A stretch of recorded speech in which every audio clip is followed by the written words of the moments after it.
Hello दोस्तों।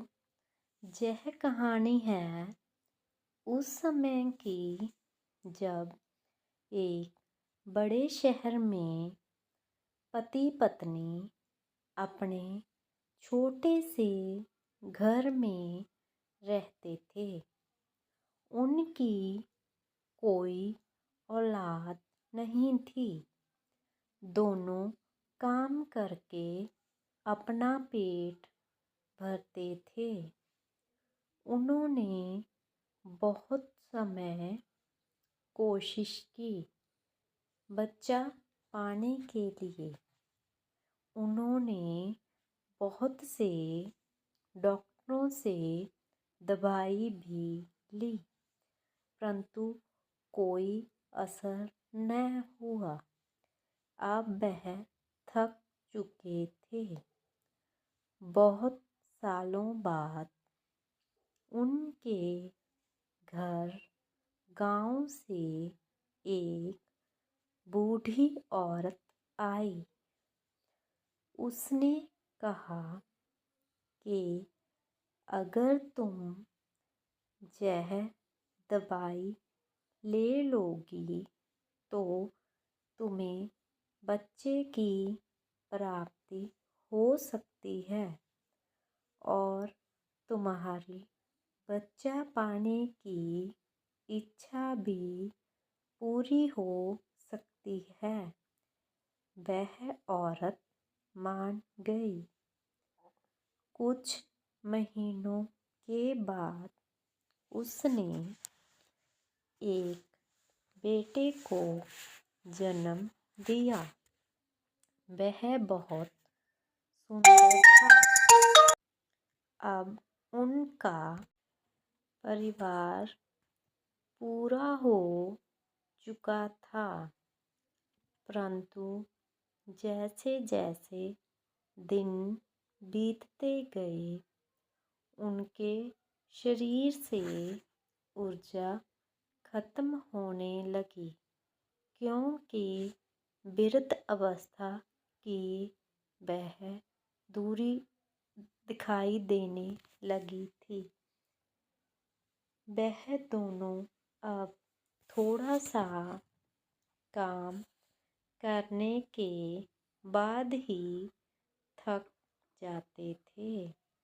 तो उन्होंने एक दिन अपने बेटे से कहा कि तुम बहुत समझदार हो, परंतु अब हमारी उम्र हो गई है। हमसे अभी पहले जैसा काम नहीं बनता। तुम अपनी इच्छा बता सकते हो कि तुम काम करना चाहते हो या आगे पढ़कर कोई और अच्छी नौकरी करना चाहते हो।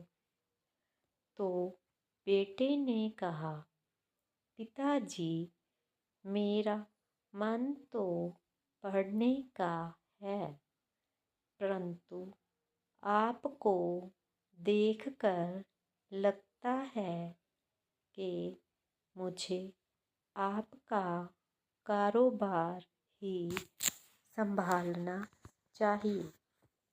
तो उसके पिता ने उसका हाथ अपने हाथ में लेते हुए कहा, नहीं नहीं, तुम आगे पढ़ना चाहते हो तो तुम आगे पढ़ोगे, कोई बात नहीं।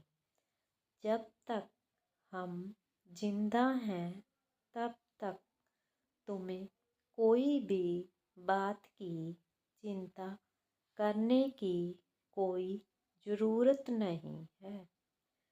फिर उन्होंने अपने बेटे को शहर पढ़ने के लिए भेज दिया।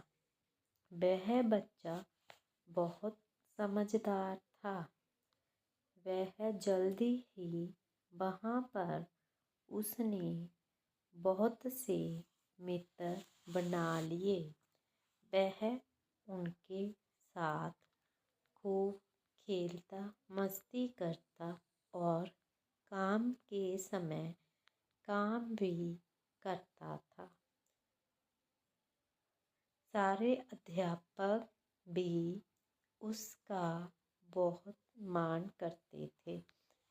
उसे सभी यह कहते थे कि वह कॉलेज का बहुत ही ब्राइट स्टूडेंट है।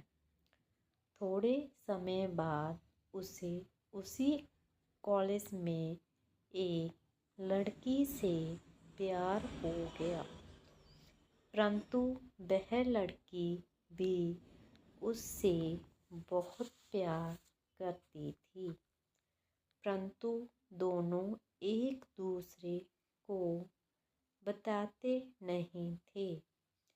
लड़की को यह था कि क्या पता वह उससे प्यार करता भी है क्या नहीं, और लड़का तब तक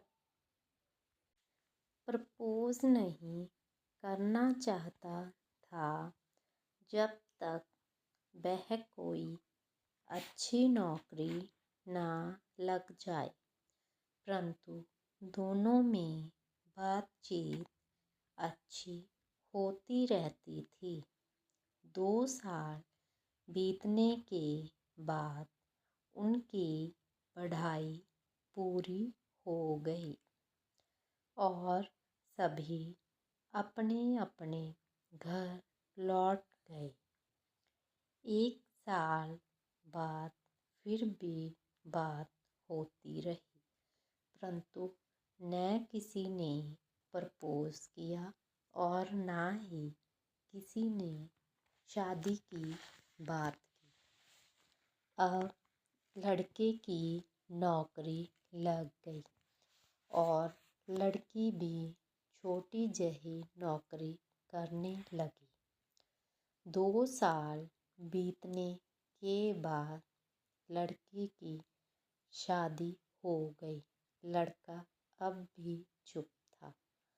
जब लड़के को यह बात पता चली तो वह बहुत दुखी हुआ और एक रात वह बहुत रोया। परंतु किस्मत देखें, फिर किस्मत ने उन दोनों को एक दूसरे के सामने लाकर खड़ा कर दिया। जैसे कुछ सालों बाद एक दिन लड़का अपनी छत पर सोया हुआ था कि उसे दरवाजे की खटखटाने की आवाज़ आई।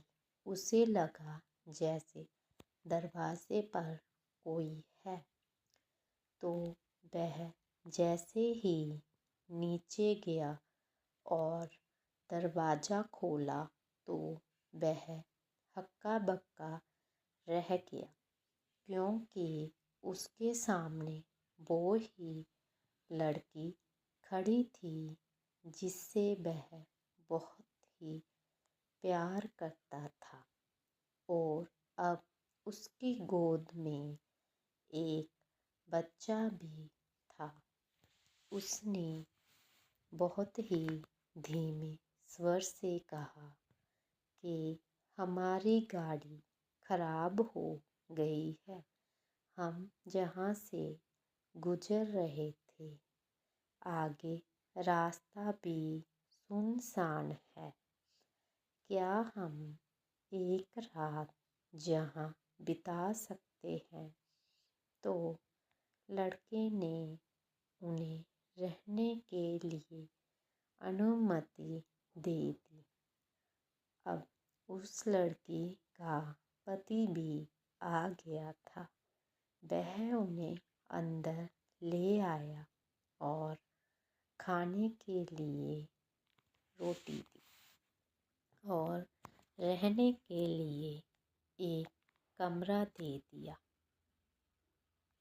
जब उस लड़की का पति और बच्चा सो गया तो वह धीरे से उस लड़के के पास छत पर आ गई, जो कि अंधेरे में बैठा चाँद को देख रहा था। उसने कांपते हुए होठों से पूछा कि तुमने अभी तक शादी क्यों नहीं की? तुम अकेले क्यों हो? तुम्हारी बीवी बच्चे कहाँ हैं? तो उसने कहा कि वह चाँद देख रही हो, वह भी अधूरा है और जहाँ मैं भी अधूरा हूँ, क्योंकि मुझे पूरा करने वाली कहीं और चली गई है। ना तो वह चाँद कभी पूरा हो सकता है और ना ही मैं। एक समय तुम दो चाँद को अधूरे देख रही हो। वह चाँद तो कभी ना कभी फिर भी पूरा हो जाएगा, परंतु मैं कभी